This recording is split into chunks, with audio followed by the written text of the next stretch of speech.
to prepare. From Queensland, Please be prepared, please stay informed. to Canberra, We're now anticipating a later crossing. the Prime Minister's putting his disaster credentials on show. We are there to support you. We have your back. The states are responsible for responding to natural disasters, but Anthony Albanese's all too aware of the fierce backlash federal governments can cop for being too slow to act.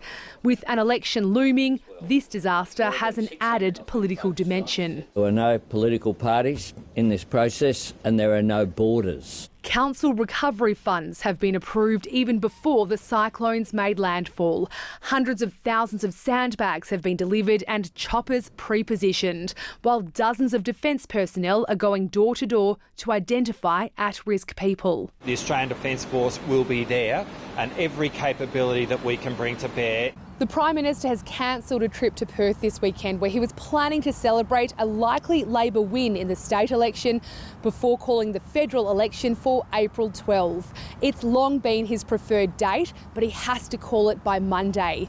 If he misses that window, he could be forced to hand down a budget and go to the polls in May.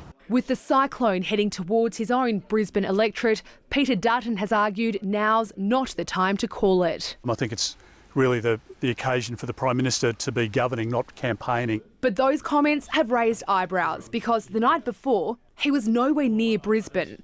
As revealed in the Australian Financial Review, the opposition leader had flown to Sydney for an event, followed by a political fundraiser at the harbourside mansion of billionaire Justin Hems. That'd be disappointing if it's true. I'm not sure if it is. I think that's for Peter Dutton to explain. Privately, some Liberals think so too.